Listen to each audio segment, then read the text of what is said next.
During the First World War, most of the attention, at least in the West, was focused on the Western Front. However, the Western Front was not the only front in the war. There were actually multiple fronts, including the Middle East, Africa, the Balkans, and Italy. The largest of these non-Western fronts was in the East, a front that extended from the Baltic to the Black Sea.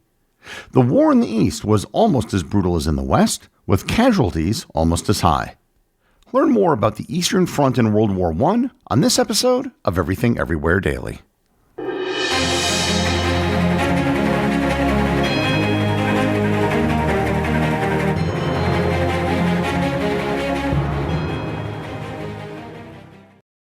This episode is sponsored by Mint Mobile.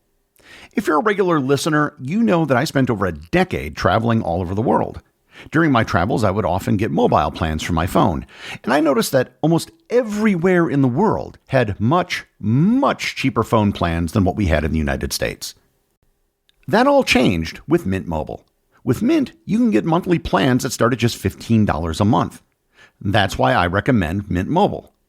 All plans come with high-speed data and unlimited talk and text delivered on the nation's largest 5G network. Use your own phone with any Mint Mobile plan and bring your own phone number along with your existing contacts. At Mint Mobile, their favorite word is no. No contracts, no monthly bills, no overages, no hidden fees, and no BS. Ready to say yes to saying no? Make the switch at mintmobile.com/EED. That's mintmobile.com/EED. Upfront payment of $45 required, equivalent to $15 a month. Limited time new customer offer for first 3 months only. Speeds may slow above 35 gigabits on unlimited plan. Tax and fees extra. See Mint Mobile for details. When it comes to what your family eats and drinks, you know your choices matter. You're the expert because you know what fits your life. And getting it right starts with good information. That's why America's beverage companies are sharing more information about our ingredients at goodtoknowfacts.org. No spin, no judgments, just the facts straight from the experts for more than 140 beverage ingredients.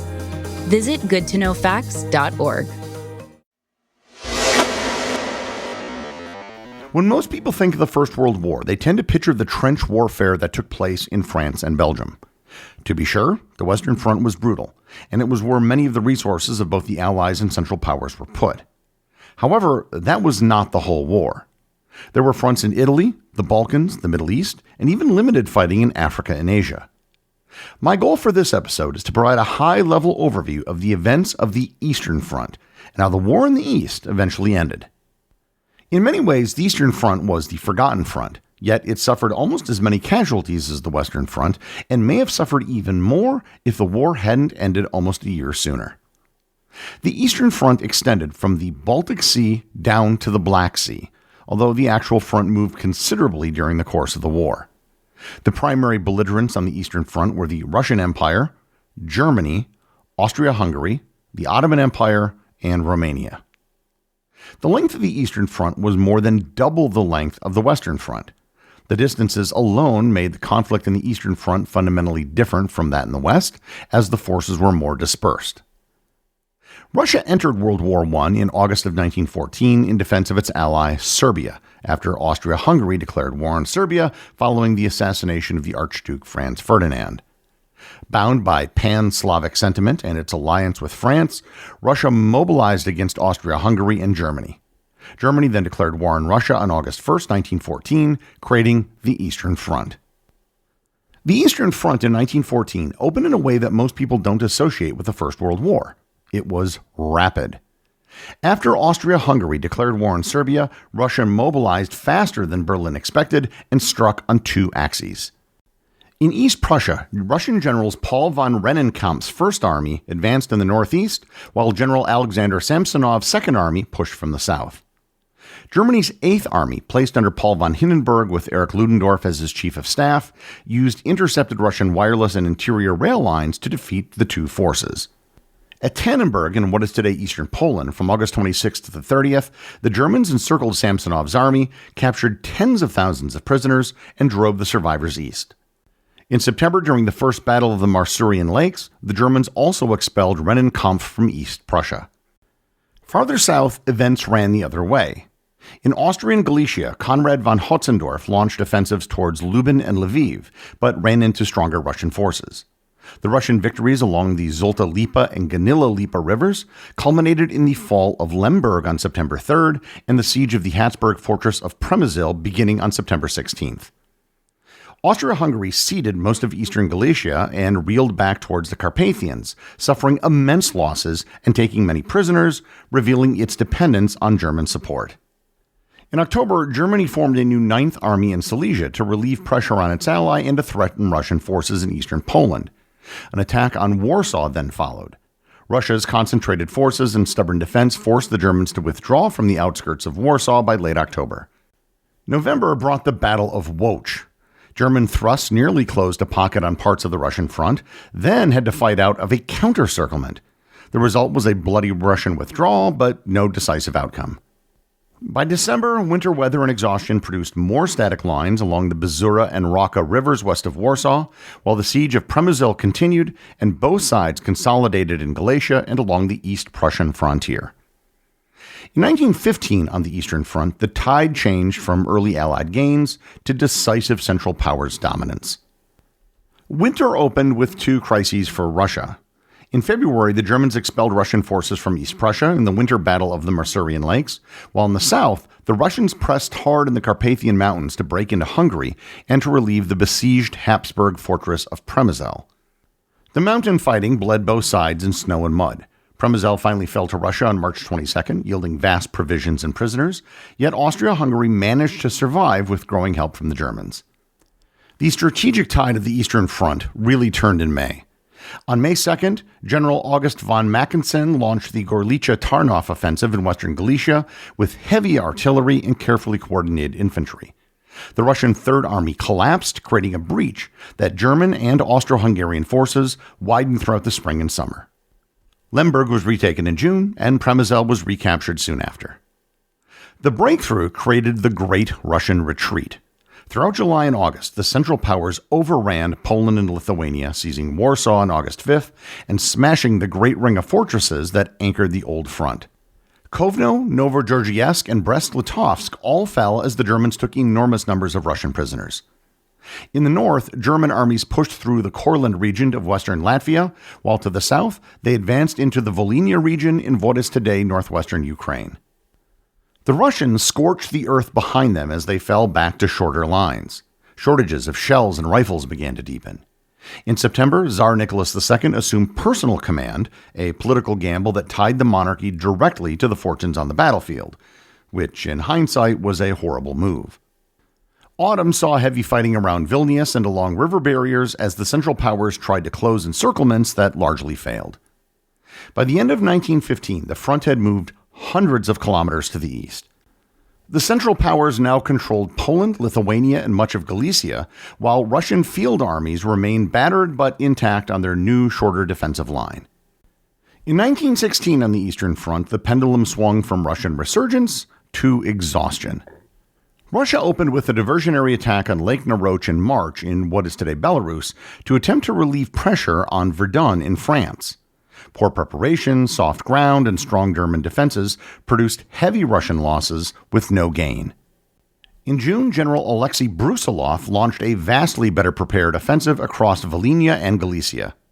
He used short, intensive bombardments, surprise, and dispersed forward assaults to infiltrate weak points rather than trying to telegraph a huge single blow. The Lutsk breakthrough shattered the Austro-Hungarian lines, yielding hundreds of thousands of prisoners, and forced Germany to rush reserves to the east. After this defeat, Austria-Hungary never fully recovered its independent ability to fight. The Brusilov gains stalled near Kovel, where repeated Russian assaults met reinforced German defenses and heavy counterfire. Coordination broke down as other Russian fronts failed to mount decisive attacks. Supply and ammunition shortages reappeared, along with mounting casualties and officer losses. Nonetheless, Brusilov's offensive achieved strategic effects across Europe. It compelled Germany to divert forces from the west and helped convince Romania to enter the war on the Allied side in late August, seeking to get Transylvania. Romania's entry into the war quickly turned into a disaster. The Germans entered Romania, crossed the Danube, and overran Wallachia. Turtucaia fell in September, Ploiești's oil region was seized, and Bucharest fell on December 6th. A Romanian and Russian defensive stand in what is today Moldova prevented a total collapse, but most of Romania had now been occupied by Germany. Elsewhere, Russia won notable victories over the Ottomans in the Caucasus, capturing Erzurum in February and Trabzon in April, although operations slowed as manpower and supply issues grew. By the end of 1916, the front had moved somewhat west in the south, but Russia's armies were now drained. Morale eroded, inflation spiked at home, and Brusilov's tactical brilliance couldn't offset the strategic fatigue plaguing the entire Russian army. The Eastern Front in 1917 was defined by the gradual unraveling of Russia's war efforts. In February, the Romanov monarchy fell after strikes and mutinies in Petrograd, and a provisional government pledged to keep fighting while promising reforms. The Petrograd Soviet issued Order No. 1, which democratized military life and encouraged the formation of soldiers' committees. The result? Discipline and obedience eroded across the entire army, and desertions increased. Allied pressure for action led to the Summer Offensive, also known as the Kerensky Offensive. General Brusilov, now commander-in-chief of the Russian army, planned a coordinated strike in Galicia for June. Russian armies achieved early gains around Zaborov and Lutsk, which provided a brief morale boost. However, German and Austro-Hungarian reserves quickly counterattacked, restored the front, and then drove the Russians into a general retreat that became chaotic as units refused orders or completely dissolved. By August, the Brusilov plan could not compensate for the broken logistics and falling cohesion of the Russian army. Germany exploited the collapse of the Russian army in the north. In September, troops under General von Heuter crossed the Danube River and captured Riga. In October, the German Navy and Army executed Operation Albion, an amphibious seizure of the Baltic islands in the Gulf of Riga, which tightened control over the approaches to Petrograd. On the Romanian front, joint Romanian and Russian forces fought hard in July and August, stopping German advances and preserving the region of Moldavia, but Romania remained militarily isolated and increasingly dependent on a disintegrating Russian ally. The big event occurred that November. The Bolsheviks overthrew the provisional Russian government. The new regime sought peace, and the Eastern Front fell quiet as fraternization spread. An armistice took effect in December, and negotiations opened at Brest-Litovsk. In 1918, the Eastern Front completely collapsed as a conventional theater of the war. The armistice talks were going nowhere, so Germany launched Operation Faustschlag on February 18th after negotiations stalled. Germany and Austro-Hungarian forces advanced almost unopposed across Belarus, the Baltic, and Ukraine, seizing rail hubs, ports, and compelling the Bolsheviks to sign the Treaty of Brest-Litovsk on March 3rd. Russia ended up ceding control or influence over Poland, Lithuania, Latvia, Estonia, recognized Ukrainian independence, and yielded parts of the Caucasus to the Ottomans. The Central Powers installed occupation regimes from Finland to the Black Sea, and then tried to extract food and raw materials, especially from Ukraine.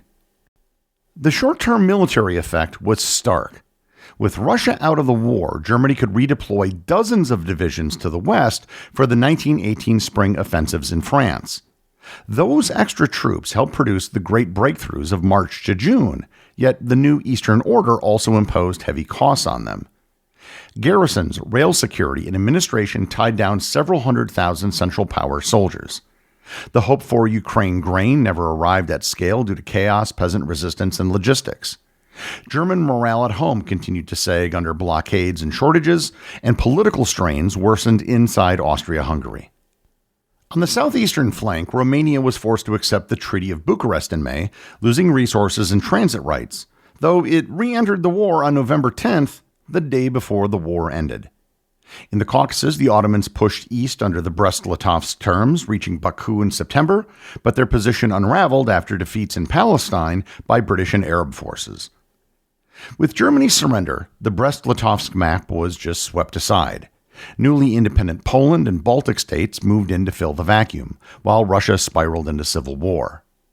Most important for the Western Front, Germany's spring gains had not delivered victory, and the occupational burdens in the West couldn't offset Allied manpower and material superiority.